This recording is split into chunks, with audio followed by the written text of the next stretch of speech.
Well, good evening. Welcome to Wednesday Night Ripples. To those in person, I see some of you here. Thank you for coming in person. And thank you for those that are watching online, or maybe you're watching later. We're so glad you joined us. My name is Pastor Rick, Senior Pastor here at First Missionary Church. We'll introduce our panelists in a moment, but thank you for being here. We appreciate that.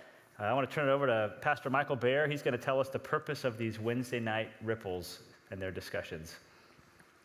Well, thank you again for joining us tonight. The idea of Ripples is we wanted as a congregation here to find things that were issues in our community that maybe we just weren't doing such a great job of addressing, or maybe even recognizing. And so we want to be a Christ-centered focus here in this community, that as we do things, as we address issues, we wanted those things to ripple outward into the community.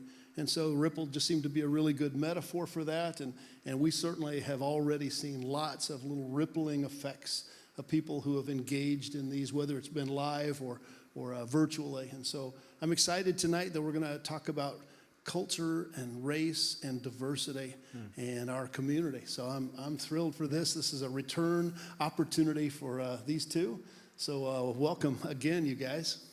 Yeah. Do you want to talk about people can text in questions? Oh, yes.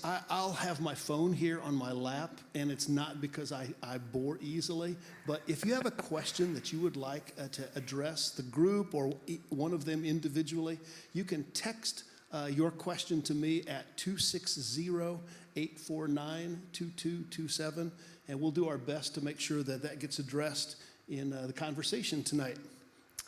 One more thing, too. Last week, we talked about addiction and recovery and had some special guests here from Brianna's Hope. If you are interested in learning more or potentially partnering with them and us and how to develop a recovery ministry here, please talk with us, talk with Michael Baer, and how you could maybe take the next step to go visit Brianna's Hope chapter, or at least watch it. We encourage you to watch it. It is online at our website and Facebook page. Yep. So, good. All right, panelists, thank you for coming. Why don't you just take a minute or two and introduce who you are, who your family is, what you do in our community, anything you feel would be helpful for us to get to know you. My name is Allison Amstutz. Well, technically it's Allison West. I got married. That's an oops. But everybody knows me as Allison Amstutz. Before I came to Bern, Indiana, my name was Allison Nunez. My parents didn't do what they needed to keep my brother and I, and actually my older siblings. So I grew up in foster care.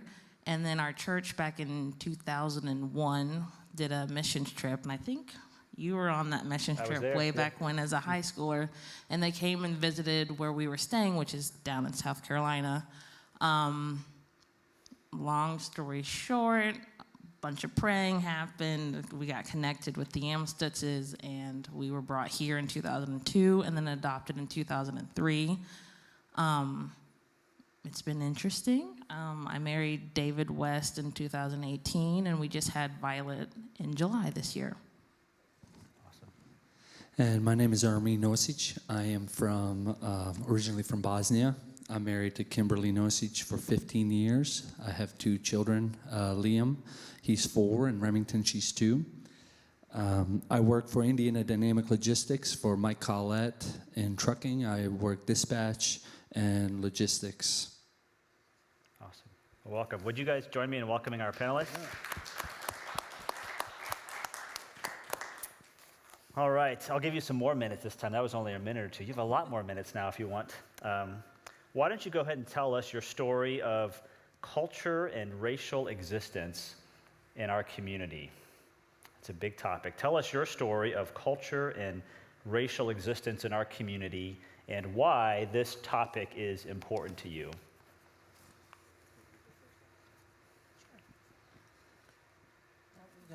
All right. So, as many of you know, I've spoken before, and obviously we had this a few weeks ago as well. My family came from Bosnia in 1995. My family was brought from United Cross Church of Christ at the time, or the Cross right now. Mark Steiner was the pastor, and a lot of key people who no longer attend there, but like Gwen and Mike Habiger, Larry and Cindy Sprunger, Jay and Carolyn Gould all had a crucial part in getting my mom and my two younger siblings into the United States. When we first found out that we were going to be coming here to Bern, Indiana, we looked it up on the United States map and we couldn't find it, so we thought it was a joke. But the church sent us the map of Indiana, highlighted Bern, and we knew it was a real place, so we were happy to be here. When we first came, we didn't speak a word of English. My mom spoke multiple languages, but English was not one of them. Why this is very important to share, especially in this day and age. There's a lot of tension, not just racial, but religious, whether it be within Christianity or Christianity and Muslim, or white and black, or even in this community you see it. There is discrimination sometimes towards the Amish. So I think it's very important that this is brought up and shared and everybody gets enlightened. And I think a lot of people fear what they don't know. And the more you talk about it, the more people will start to understand and hopefully be part of the solution and not the problem.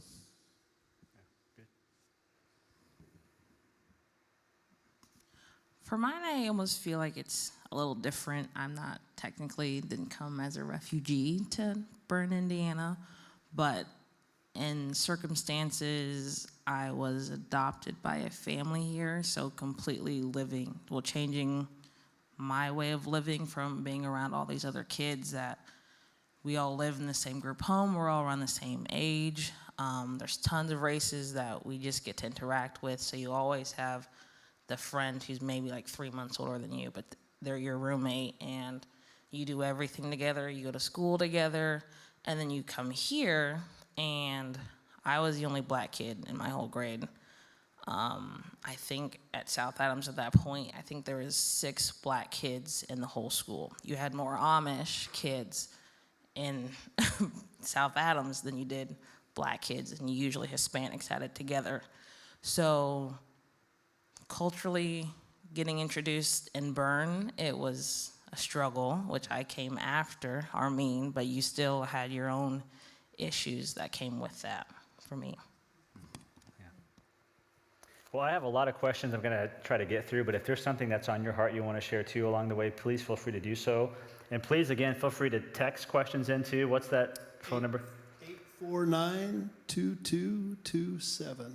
All right. And can I just declare a kind of a covering of grace over this? Because this is a sensitive topic. Sometimes we're not always sure what we should ask or shouldn't ask. Sure. But I just want to say there's a lot of grace because we want to learn about this together. I think this topic's important to God and his heart because he wants to see people from every tribe and tongue and nation, right? That's the vision in Revelation 7, around the throne worshiping Christ. And so as we can work towards that vision here on earth, I think we as a church are helping accomplish that vision that he has in Revelation 7:9. So here's a question for you. What do you wish our community understood about racial and cultural diversity? I kind of wish our community knew that just because my ideology or my mindset or my background is different than yours, I'm not mad at you for being different than me. I don't expect you to understand everything I'm going through, and I don't expect you to, in a sense, completely, not fix my problem that I have, but recognize I'm different, you're different, but we're still children of God, so we still need to love one another. And the biggest thing that I notice, and it's amazing how people understand that they also have this knowledge, but Bern is a very unique bubble. As Alli shared, it's very minute on different cultures and different races. And through my history, I've been very accepted by people. Not to say that there wasn't tensions or issues when we first got here, but it is amazing how people are aware that there is a bubble, but yet they're not willing always to push outside that bubble to learn something new or to understand what they truly have or what they are missing. And I hope you all hear real sincerely that we realize, okay, we haven't always connected. And that's definitely what we're reaching out to find out. I mean, this is the little baby step that says, okay, now we're asking the questions, you know, and then where can we go from there? So thank you. I mean, I appreciate so much your hearts and your transparency here, because this is how we're going to do a better job as those of us who live in this bubble, as you talk about. That's great. Yeah. Can I finish part of that? Absolutely. So one thing I wish we would really understand about burn, so my hair on my head is not mine at all. It's braided underneath this, and to get this done, it's about a 2-hour-long process. But also, we have so many hairstylists here in Burn, so many barber shops, and you have all these places, and how many people get their hair done by somebody different. I had to go all the way to Fort Wayne to get my hair done. So to drive to Fort Wayne, do the 2-hour-long process, then come home, that takes out about 4 hours of a Saturday where I could be hanging out with my daughter, but instead I have to try and look presentable, which I like it done. I don't always like to do my hair, so this is a nice difference. But it's something as simple as me getting my hair done. Everybody just thinks, oh, that's not your hair? Oh no, this is not mine, so. Okay. Interesting. Well, how would you describe the extent of racism and cultural prejudice, especially in our local experience? Because I'm sure all of us watch the news and see things nationally, and everything's so politicized, I know, but especially locally, how would you describe the extent of racism and cultural prejudice here? Well, just like we discussed, all these questions are very there's no right and wrong answer, and there's not a clear answer. But I feel like for somebody like me, when I first got here, we always assume that, I feel like racism is taught rather than something you either are or not. So what your kids see at home or hear at home, they transfer that to school.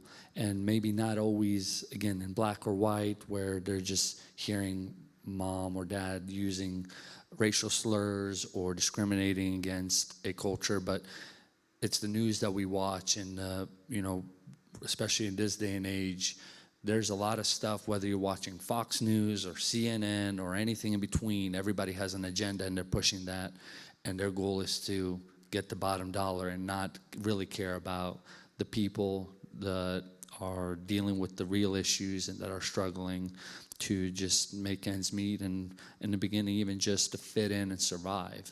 And this, again, going back to what this bubble is a true blessing, because once we were welcomed here and people learned that we are just here to survive, a lot of people open their arms and their homes, and I mean, while it's not directly to us, but supporting our family and teaching us the language and finding my mom a job and helping us any way they can. We also have class prejudice too in Adams County, and also very much in Bern. We have the terminology Snob Hill, pre-Snob Hill. You live in Swiss ghettos.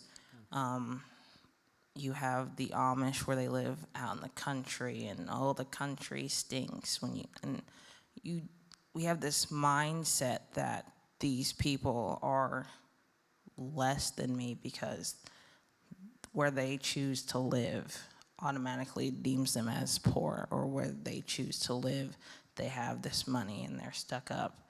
So we not always mean to, but there's that background of, you have money, I don't, you look down on me. You don't have money, I'm supposed to give you these things.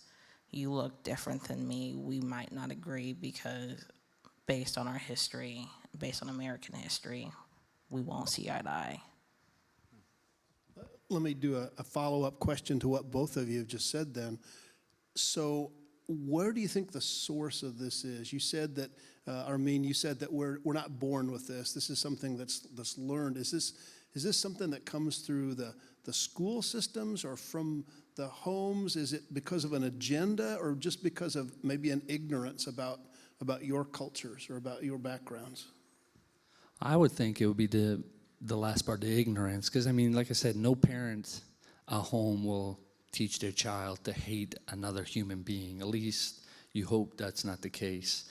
But I did work briefly in Indianapolis for a while in behavioral health, and when these tensions were rising, you know, I would hear, and I have black friends and Asian friends and white friends, it doesn't matter, but it was amazing and kind of shocking to hear that some people in their community are wary, especially the black community is very weary of the white man. And not to say that's a bad thing, but it was something that was brought up and it was discussed between us. It was kind of strange to hear them say, yeah, we tell our kids to be very careful of the white man. And when you look at the history, you have every right to be careful as a black person. I know one thing that really stood out to me last time was when Alli shared with her child having a more white-looking baby than hers and accusing her of taking that baby or whatever the case is, especially this day and age. People are sitting in their car doing nothing, getting shot or arrested. So that really kind of popped up a red flag and really stuck with me that even though I felt prejudice and not always so much in Bern, but even prior to this, I never kind of going forward do I have that situation where I'm like, they're going to take my baby or they're going to accuse me of doing something. So I would also have to agree that a lot of it is ignorance because you think, well, I live in Bern, we are good people, which we tend to be, but we also, this happened, actually the account got flagged soon right before we had this talk and I debated on bringing it up or not. But there's an Instagram page that some high schoolers started that it's called like the Racists of Adams County, and it's screenshots of Snapchats and messages and anything else you can think of that all these high schoolers have put together, and they posted it so anybody can see it. And some of the comments I'm reading through, and like a lot of these kids, I've either watched them, like I've babysat for them, I coached them at some point, I watched them at Boys and Girls Club, I've had them in youth group, we've had interaction of some type. And I think my least favorite comment was, it's not racist if it's true. Which, just because it's true, just because that mindset, that this prejudice that you have, that this stereotype that this person feels, just because that's correct, doesn't mean that you need to be hurtful in that sense at them because I'm a black person and I like to sing. Well, not all black people are good singers and you don't need to point that out either. But we always have these backgrounds of if someone fits that stereotype, it's like, oh, you fit this ideology that I have about you or your type of people. So learning does a lot. Alli, Armin mentioned a story that you shared last time. And I know not everyone was here for that or maybe watching was here for that. Would you mind sharing that story again about what you're aware of when you leave Adams County with your baby? Yeah. So I don't know, some of you don't have me on social media, but Violet was born in July and my husband's white. I knew there's a chance like having a mixed baby, she'll be lighter than me. Let's see, yeah, you can see me. Where's my phone? Finding a picture? Yep. Yeah. Okay, so this is my background, which I know it's kind of blurry, but Violet, in comparison, there's David's hands on her stomach. They're basically the same color. And that child came from my body. And so if you watch videos that came out quite a bit this summer, you have moms being pulled from their car because she was parked for such a long time. Someone called it in suspicious. So like her kids are getting yanked out of the car. She's getting thrown to the ground. And at that point, if that ever happens to me and I have a baby that doesn't look like me, I don't want to know what that would look like for myself. She was 3 weeks old, and we went to Spare Time for lunch. I met the people from the office, and some lady asked, like, "Oh, are you babysitting?" I said, "Nope, this is my child." And she was from out of town, so she didn't know I had just had a baby, but that was a major red flag for me. One, it was a major red flag when she came out. I'm like, oh crap, this is gonna be interesting for the next however many years I get to be her mom. And then for the rest of the siblings that she'll have in the future, I don't know what that looks like for us. Okay. So one of the terms that gets thrown out there sometimes is white privilege. What do you think of that term? Is that a helpful term? Is it, it's kind of, I think it can be controversial and a little offensive to majority culture, but when I hear that term, I think of your example, like with my kids, I don't think about that reality at all. So I would say that's an example for me of something I don't have to be aware of, something I don't have to worry about. To me, that can fall under that category of white privilege. So I personally hate it. Okay. I think, yes, it does exist, but then there's a term called black excellence. So if you are a black person who got to college, who's making money, who's doing well in their job, in their sports, you have been esteemed as black excellence. So also, yes, that does exist. Should we use it? What about the white people, the Asian people, all the other cultures that are doing well in a sense? What terminology do we have for them? When we come to white privilege in a sense of, so for me, like statistics, any test that you fill out, standardize, how many times does it say, list whatever minority, race, whatever you identify as? I used to hate that as a kid. I'm like, why do they need to know? Well, then the older I got, the more I'm like, hey, I'm a black person, and they use all these tests for statistics. So why not be that one black person that helps elevate, hey, black people are smart too. Hey, this black person is educated. But white privilege, you get to the point where you have job applications where Armin Nosic, how do you say it? Is that how you say that's the name?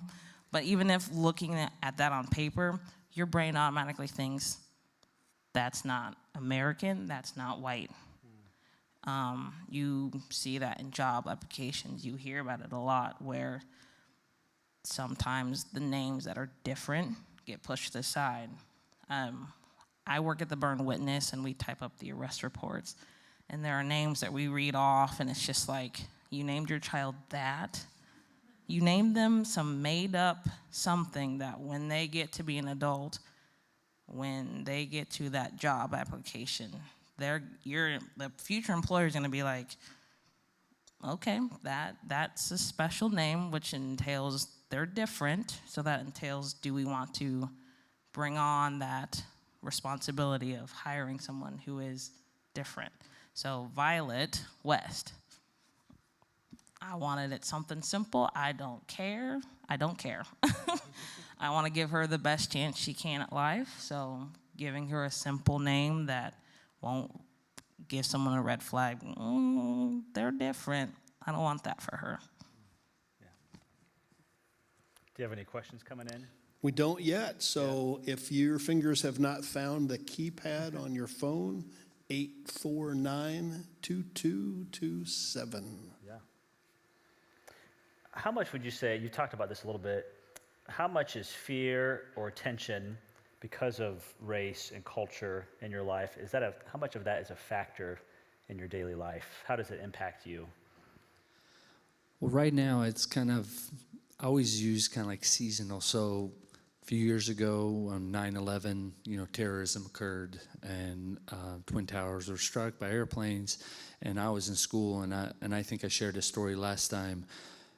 Because I am darker complected and my name is Armin, even though it's a German name, people associated that when I was going to the mall looking at me, whether I had a backpack or not, like, is this guy going to do something? What is he doing here? And I'm over there going to buy jeans or T-shirts, and I'm there with 4 other white kids because, again, I'm from Bern. So, but it was amazing to see just the looks you would get, and not just, it would be mainly adults, not kids at that time, and then you have arrest and everything is good, and then terrorism pops up again, and you start getting looked at a little differently, and maybe sometimes it's perception, but anybody who's been judged or stereotyped or discriminated against kind of understands and has that feeling of what's going on.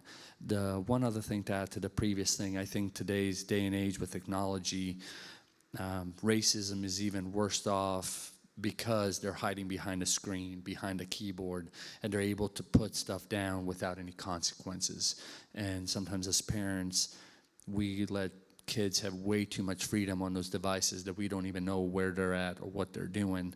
And plenty of TV shows out there showing bullying online, whether it be, again, race, or if somebody is overweight, or whatever the situation is that person may not be able to control at all. For the fear aspect, in the Black community and Black families, you have what's called the talk.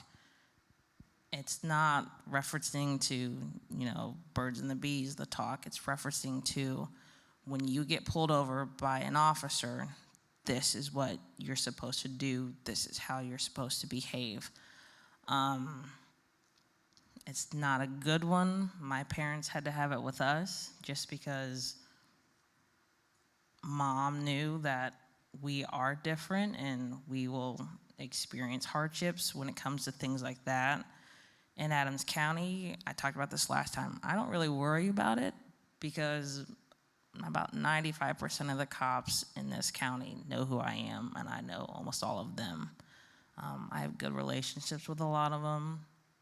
Quite a few of them go to our church. I know them by name. I actually have their phone number. I don't know how many times I've either called Peter Peter Amstutz, he's a deputy with the sheriff's department.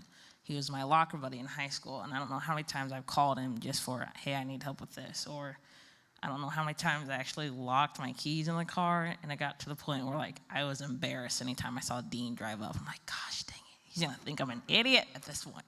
So, you have fear when it comes to any instances like that. The times that I have been pulled over out of Adams County, I'm like, oh no. And you put on what you call your white voice, which is making sure you sound basically proper when you speak, but it's just proper grammar. It's not using any eubonics, not using any slang term to make sure that, hey, I don't need him to think that I'm rough in any type, whatever he thinks rough of the Black culture might be. He might be perfectly fine. I don't know. He might think, oh, great, I just pulled over a Black lady. Here we go.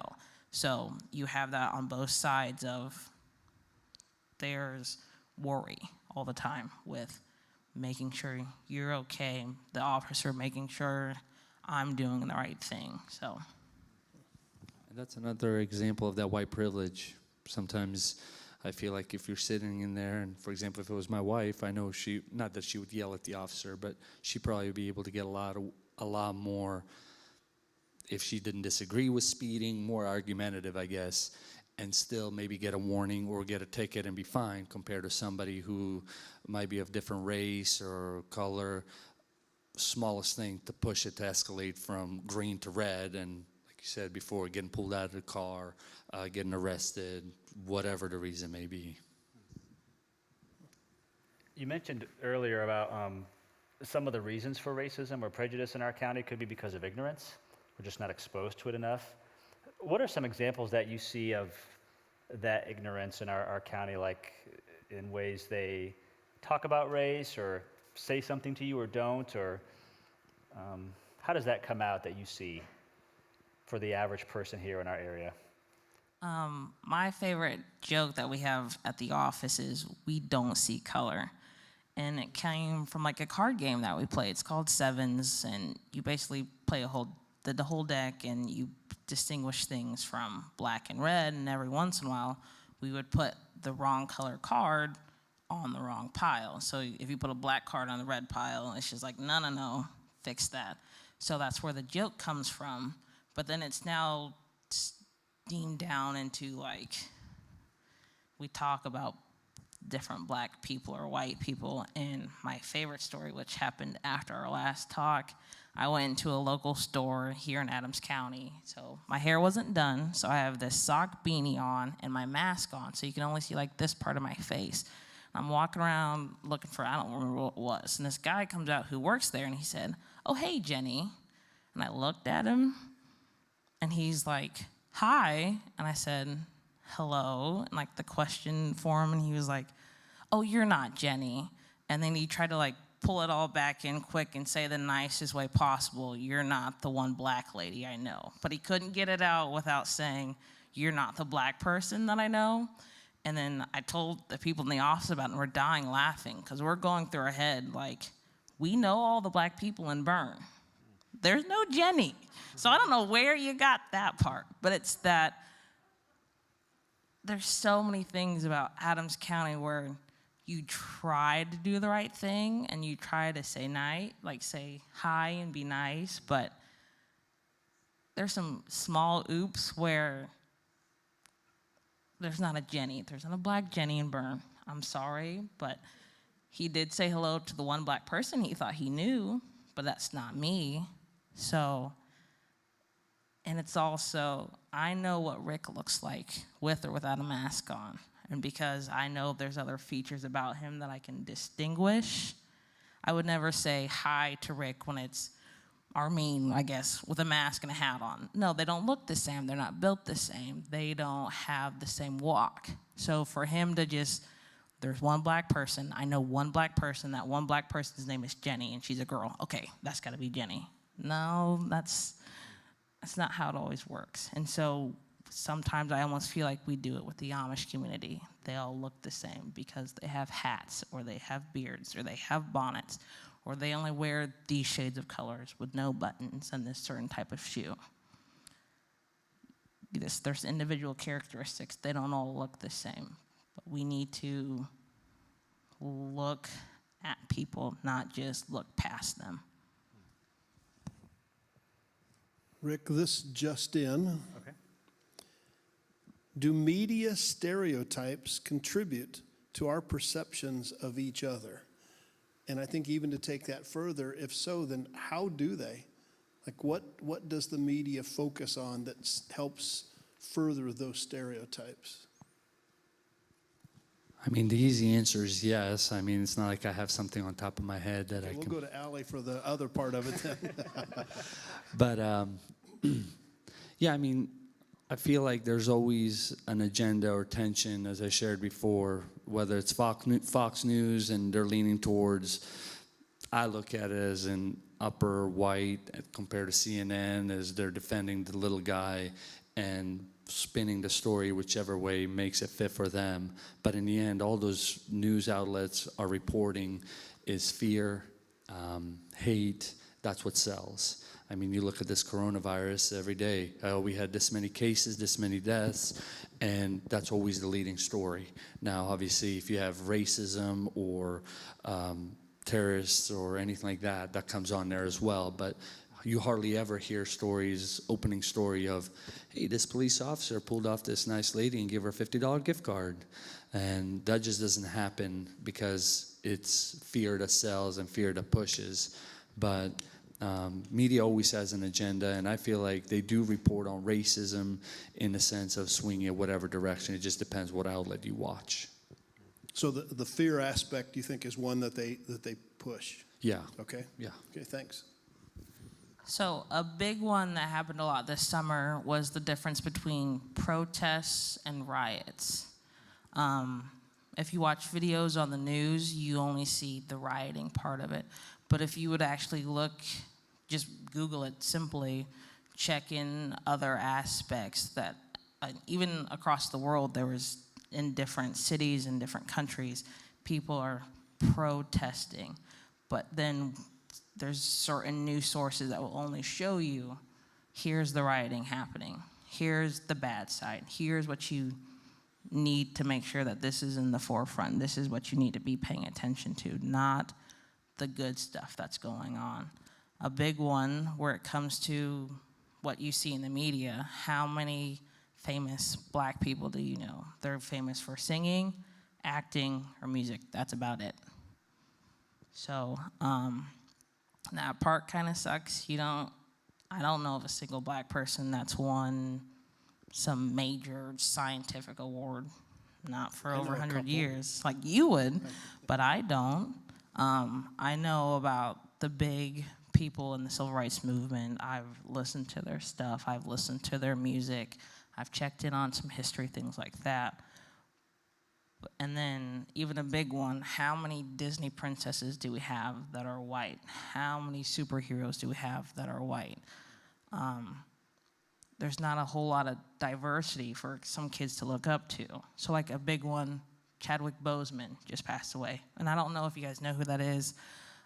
He was in 42, I think that's what it's called, but he ended up playing Jackie Robinson. He did Thurgood Marshall at some point as an actor, and then he was the Black Panther, which is like the first major breakout Marvel superhero who is black.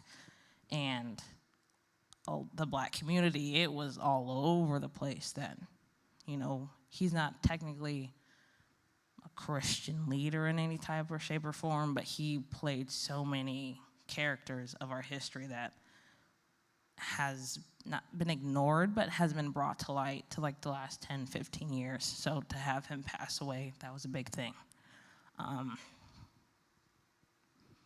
It's interesting when you have people who only see black people in the news of them in handcuffs. Here's another shooting. Here's another robbery. Here's another drug addict. This is the only part that you see, and the small interaction that you have with black people, maybe the few people in our community, which, yeah, that kind of stinks, but once again, you have the burn bubble, and it's hard to get out of that aspect if you don't research on your own. You know, some from the majority culture might say that we're making race too big of an issue, you know. What would you say to that?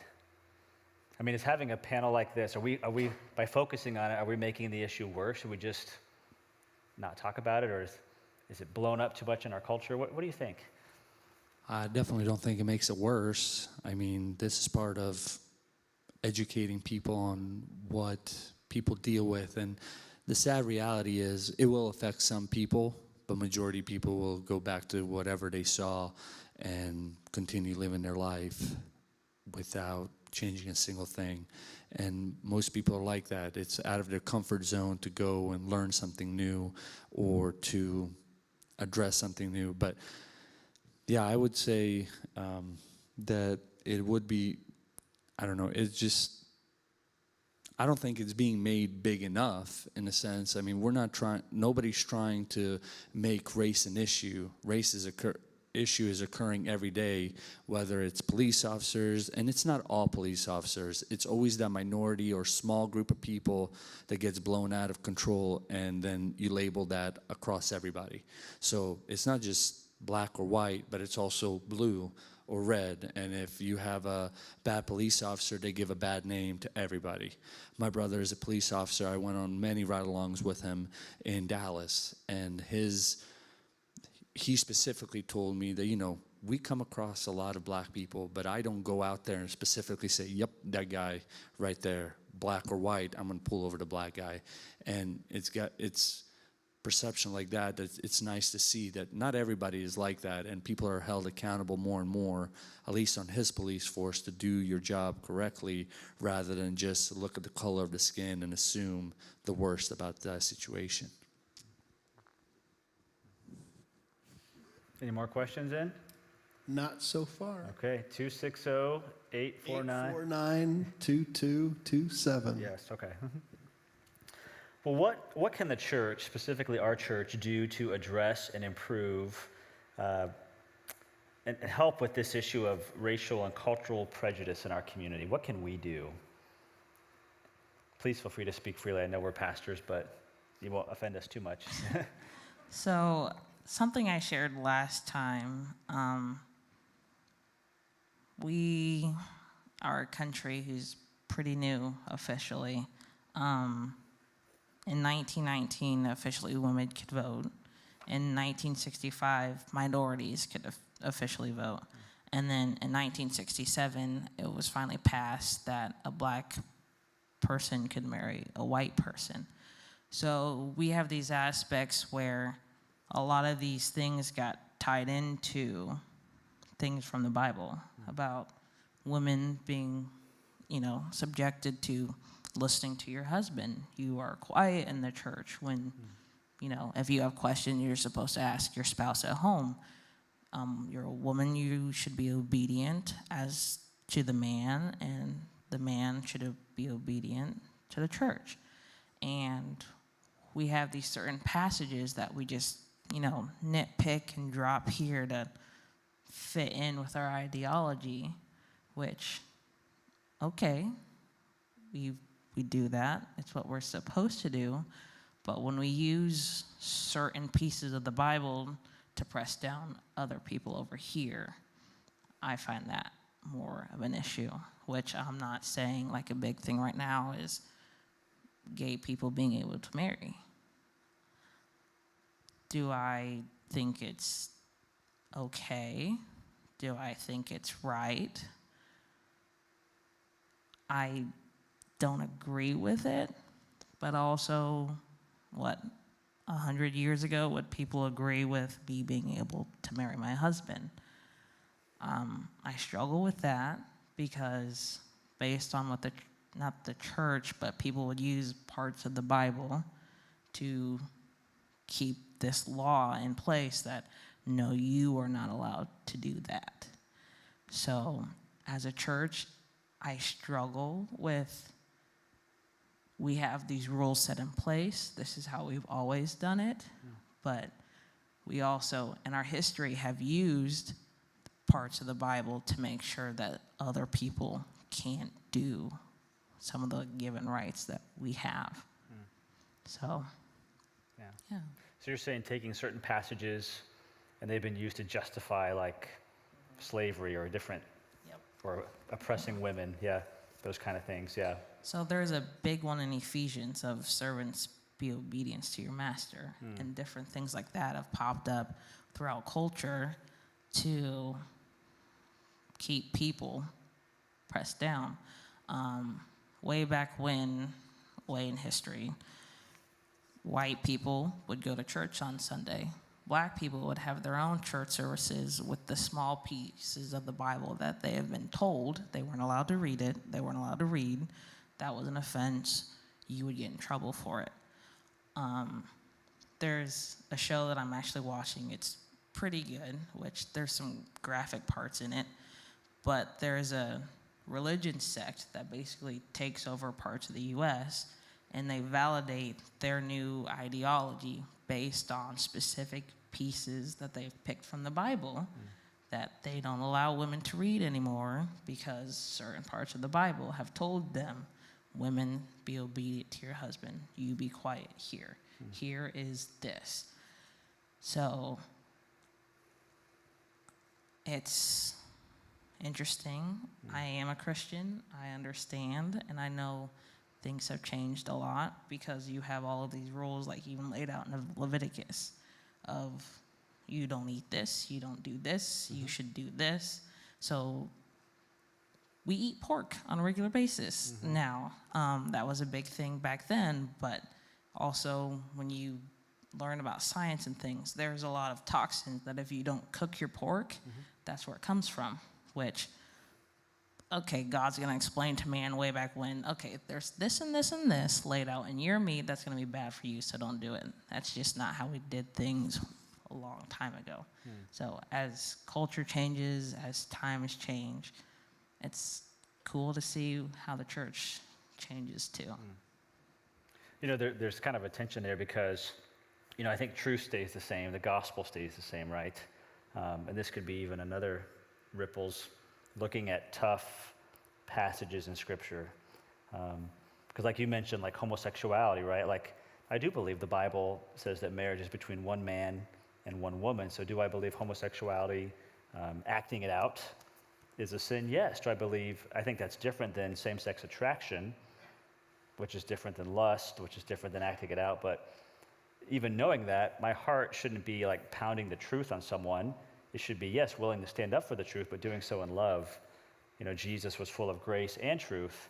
And so the Bible lays out that would be another great Ripples talk on what does the Bible teach about sexuality? Yeah, because even though I'm firm on the truth of what I believe and what Scripture teaches, I need to talk about it in love still too, and walk alongside people in love to show them that. Does that make sense? Yeah. Go ahead. And I think the biggest thing with that is one thing that popped up was what you just mentioned is love. We as the church community need to love people no matter what and who they are, and then share the grace. I mean, you look at the missionary concept of why their success is you go out there and you're serving people in poor countries, whether it be anywhere in the world, and those people naturally will turn around and say, why are you here? And what better opportunity to share the gospel and the word of Jesus Christ is when they fully ask you, why are you here? And to kind of add what the church can do, I mean, this is a great part of it. I feel like people who are missionaries in other countries and other cultures need to have more time to share their experience, actually share their culture, share the food, share the knowledge. Because, when I first came here, people would ask, do you have TV? Do you have this? Do you have that? I mean, some of them was very basic stuff, I wasn't offended by it. It was just surprising because I grew up 100 miles any direction. I was speaking a different language, being in a different culture, and all that in Europe is mixed up compared to the United States. Obviously, you have your borders, oceans on all sides. Mexico is a little different. Canada, pretty much the same thing. But as the church, part of this is great to educate, but I feel like also sometimes, and again, I could be talking because I didn't do enough research, but sometimes the local outreach is really big too, to reach out to the people who might not be as well off, whether it be white or black, it doesn't matter. Just love people for who they are. Yeah. Someone has asked this. It's actually a statement. It says, I think we also need to hear from the white side of this. And so I appreciate your comment of just the need for dialogue and the need for discussing this. And I don't know what that would look like. So that whoever that individual is, you are welcome to contact me, and let's talk this through so that I understand exactly what that desire is, and we will try to address that. Yeah, that's good. Can I have a response to that? Oh, absolutely. So Isaiah and he's my brother. He's my full-blood brother. But we grew up in a white household. So when we had the big thing that happened this summer with the protests and everything else and the viewpoints, we had a family friend basically say to my sibling that basically how they felt about having a black sibling isn't the same as their experience with black people. You have people that almost shut down other people's ideas because they're not willing to learn. And so I feel like sometimes my family members have had a totally different experience when you grow up with someone who doesn't look like you. I don't know how many times I've had to give a whole backstory on why my parents are white, because people they'll give me that puzzle pause of, what are you talking about? And plus, growing up to get my hair done, my mom would have to take me to Fort Wayne, and there were black women who were not nice to her because they just assumed if she can't do my hair, then why did I even adopt a black baby in the first place? So you have both sides and racial issues where, yeah, I think there are some people that sometimes their experiences, we need to have a full-on discussion and not just, I'm going to word vomit at you and I hope you understand, but I'm going to be also turned off to what you might have to say to me. Not a reflection on your families, but on our community. Did you ever feel like that our community was trying to squeeze you into a local mold? For us, I mean, when we first came here, I think we would have squeezed in a lot faster or done so if it wasn't for my mom. My mom is a very independent woman, and she taught me always to be proud of who you are, where you come from, and what you believe in. And the prime example was when I first came here, I remember sitting in English class, Mr. Tabman's class, and I remember a student, I'm not going to name a name, says, "You have to be Christian." And this was just shortly after we came to the United States. And I said, I don't have to be anything. I just survived 4 years of war. And, this is the same person that would go out and drink on the weekends and have premarital sex or whatever it would be.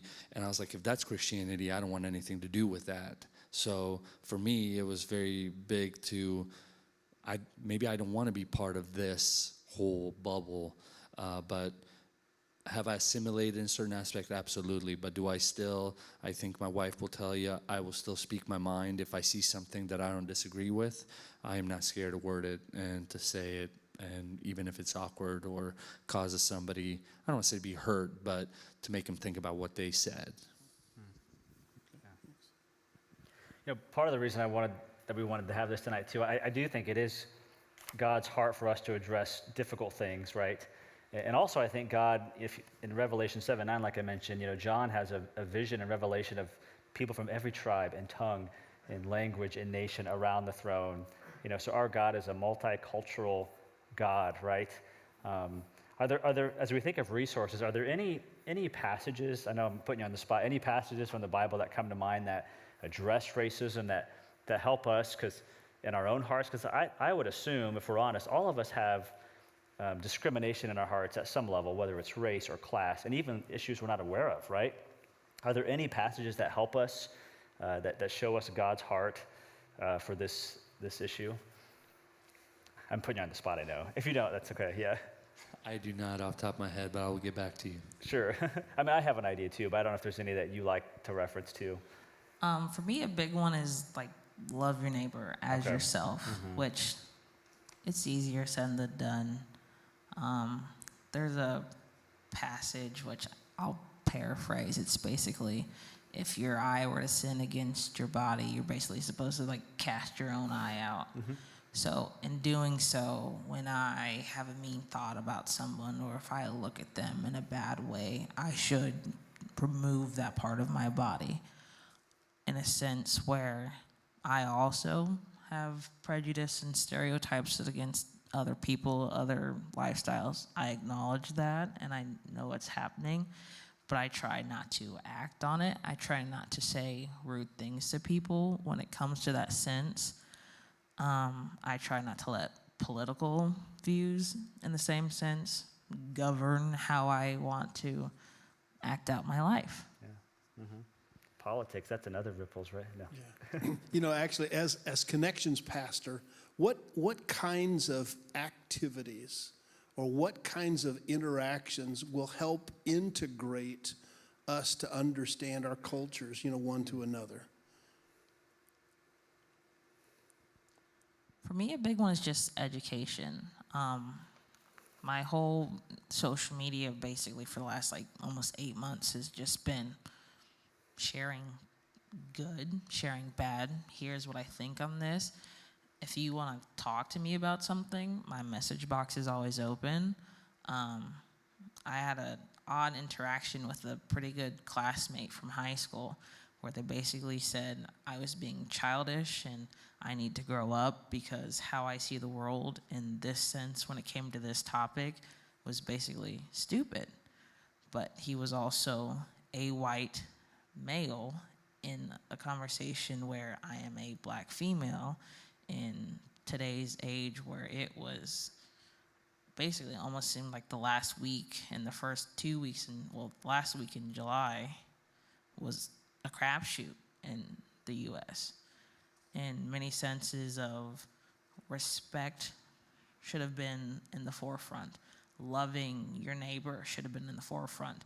Treating people as people should have been in the forefront of everybody's mind. And it was not all about me, but it's more like, well, this is what I think. I don't care what you think, and screw off, basically. So we get to the point where I almost feel like we almost forget other people have feelings. You need to discuss, hey, you have feelings. I don't agree with you sometimes about how those feelings are perceived, but you have feelings. Well, we're getting down to the end here. One passage I was thinking about was Book of Acts, that just how much the early church struggled to have one church, like it could have been a Jewish church and a Gentile church, and God had to knock Peter, the Apostle Peter, with a vision to say, no, that the Gentiles are also included. So that reminds me, if the early church struggled with this, that we're going to struggle with this at some level. But it shows the answer is the gospel, because it emphasizes that God shows no partiality, he says in Acts 10 and 11, but accepts people from all who repent and believe the gospel by faith. So that's a resource that came to mind, but also a challenge. If Peter, one of the apostles, struggled with this, chances are all of us will at some level too. Does that make sense? Not to steal much time, but we got in one more here, and this is a Good. pretty quick and easy one. Well, I shouldn't say easy, because that's not me. It says, have either of you had issues with a biracial marriage in our community? And I don't know that that necessarily means your biracial marriage. Maybe it just means biracial marriages in general. Have I had a personal issue with somebody else getting? Sure, we can interpret it that way. I mean, no. And it goes back to what Alli said. Do I always agree with somebody, whether it be a gay couple or whatever, that they're getting married? No. Would I, share the gospel and love and in a loving way? But I mean, how do you tell two people who are in love and of the same sex, hey, what you're doing is wrong and is a sin? Is it? Yes. But how do you say that in a loving way to address that? So personally, no, I don't have an issue with anybody.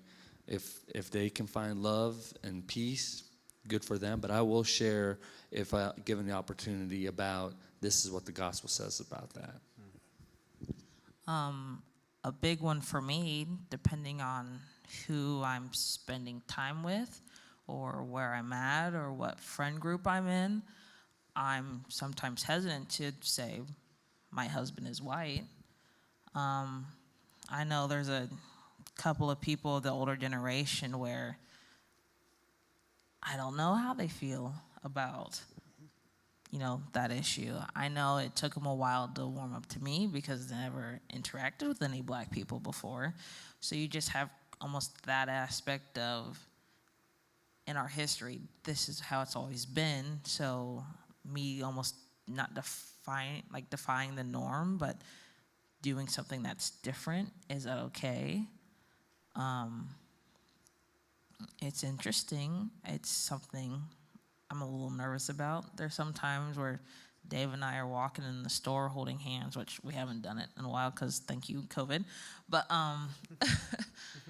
there are people, which I don't think he even notices, but there are people who look at us, and my first brain is like to drop his hand, almost to the sense of, oh crap, are they judging us? Is there an issue? Are they going to say something? Is that scowl because they're grumpy that day, they're having a bad day, there's other issues on their mind? Or is that scowl because I don't like that? So I don't know, I always worry about some things like that. Should I? No, I'm not doing anything wrong. It's legal, but you have people who don't agree with everything that's legal.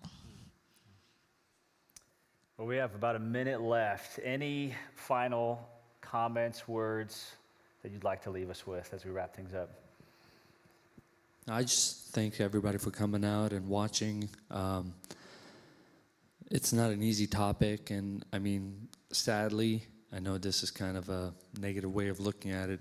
Racism is always going to exist as long as people don't realize that we are all human beings and we should love each other for who we are. There's always going to be people who, not everybody, but that small amount that's going to give a bad name and cause issues down the road. For me, it's if you don't know about a topic, don't automatically assume, what I think about this is the only way it's going to be. Educate yourself. Learn. Ask people.